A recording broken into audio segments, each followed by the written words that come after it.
Imagine this: three completely ordinary men from the most terrifying prison nation on Earth. One sits behind the wheel of a heavy truck racing toward the border. One quietly rows an old wooden boat through freezing river water in total darkness. One crawls on his belly through a narrow ventilation shaft deep underground, surrounded by rats and poisonous dust. Each of them knew the price of failure: public execution, torture in a political prison camp, or simply disappearing forever. Yet all three looked the regime straight in the eyes and whispered the same forbidden words: "I choose freedom, even if I die trying." These are not Hollywood scripts. These are real, verified stories of North Koreans who beat one of the most brutal dictatorships in history. Get ready. Your heart will race. Your hands might shake.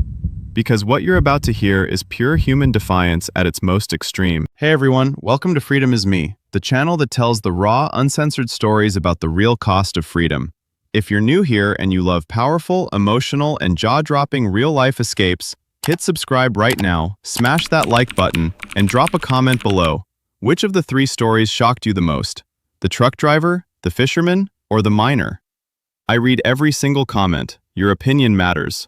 Without any further delay, let's begin.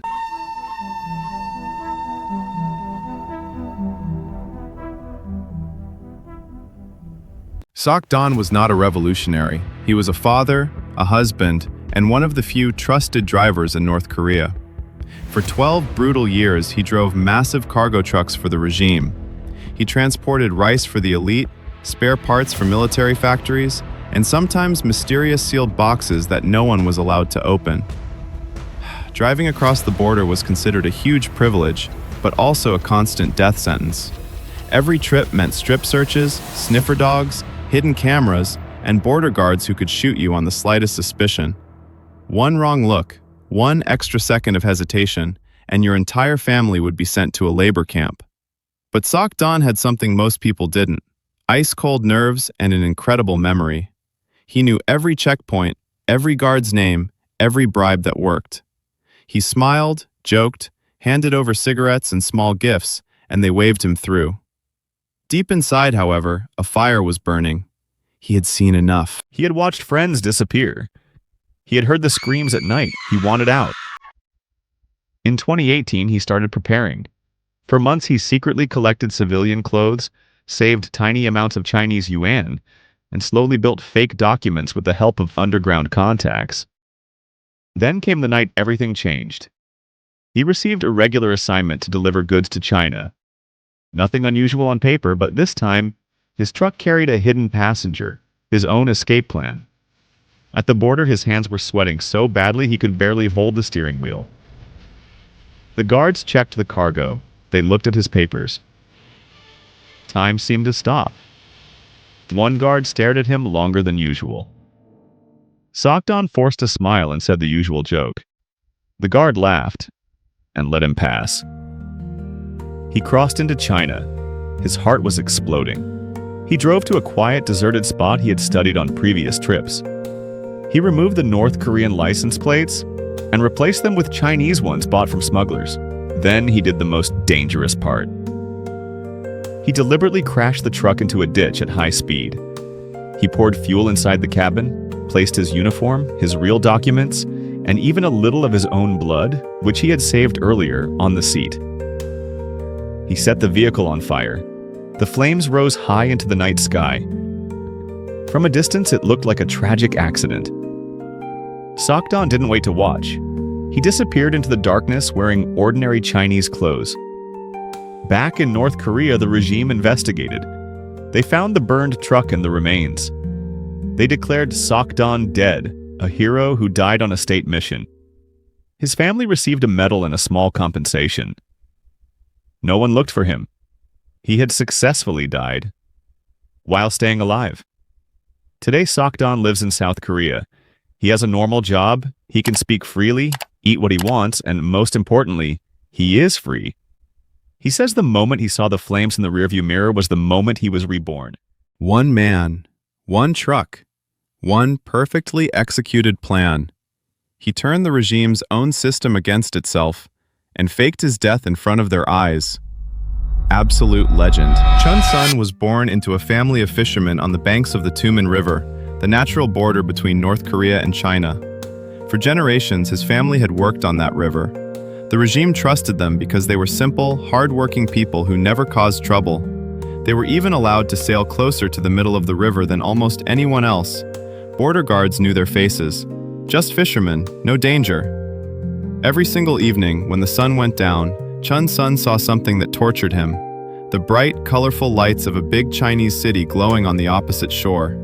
Neon signs, car lights, tall buildings. Life. Real, vibrant, free life. He could almost hear the sounds of freedom carried by the wind. His parents and grandparents warned him constantly. Don't even think about it. They will shoot you before you reach the middle. Stay alive here. But every night the lights called him stronger. In 2021, at only 26 years old, he couldn't resist anymore. One moonless night, he quietly took the old family wooden boat. No motor, only oars, so he wouldn't make noise. The water was ice cold. His hands were shaking. He pushed the boat into the river and started rowing as hard as he could. Every splash felt like a gunshot. Every breath sounded too loud. He kept looking back at the North Korean shore, expecting to see searchlights at any moment. He was more than halfway across when suddenly, a powerful beam of light cut through the darkness and locked onto his small boat. Shouts in Korean. Then the sound of rifles being loaded. Then gunfire. Chun Sun jumped into the freezing water. Bullets hit the boat around him. Wood splintered. The boat quickly sank. He swam underwater as long as his lungs allowed, then came up for air. Soldiers were already in boats coming toward him. He was captured.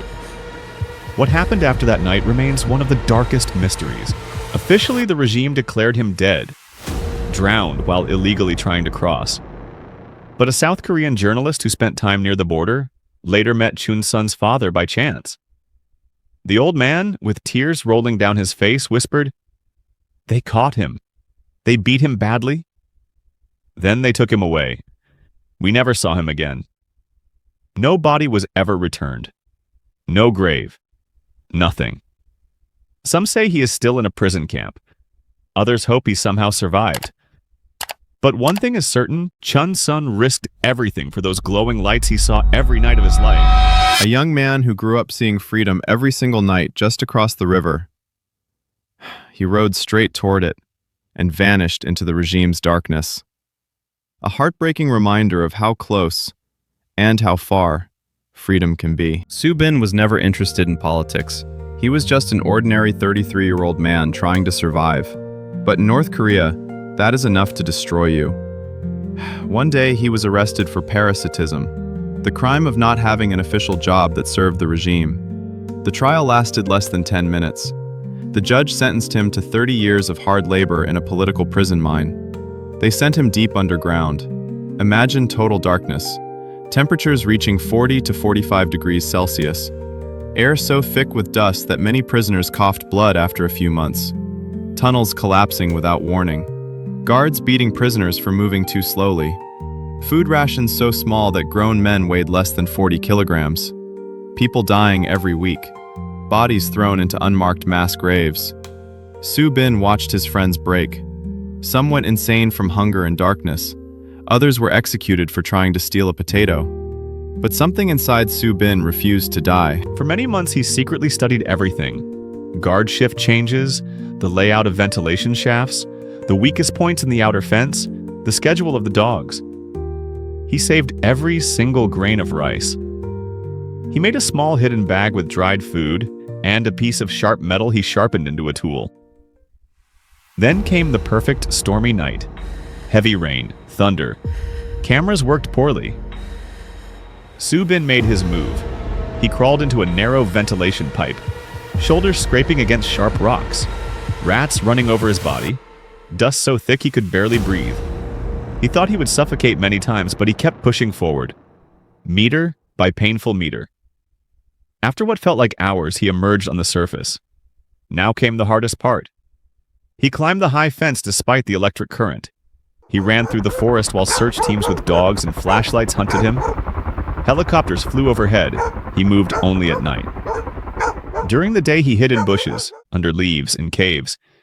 He drank dirty water, ate insects, crossed the river at its most dangerous point. Weeks later, he reached China. From there, with the help of underground networks, he made the long journey through Southeast Asia and finally arrived in South Korea. Today, Subin is free. He is still only 33 years old. He says that every time he walks on the street and sees the sky above him, he cries with happiness. He finally breathes real air. 3 completely different men. 3 completely different escape routes. One single, unstoppable desire: to be free. One burned his past in a truck fire and was reborn. One disappeared in the cold river, chasing lights he saw every night. One literally crawled out from under the ground like a man returning from the grave. They risked torture, execution, and the destruction of their families, and yet they chose freedom. This is the power of the human spirit. Even in the darkest place on earth, people still dream of liberty. If this video moved you, touched you, or gave you chills, please hit the like button, subscribe to Freedom is Me, and write in the comments which story affected you the most and why. Thank you for watching until the end. Never take your freedom for granted. Protect it. Fight for it. See you in the next powerful story. Stay strong. Stay free.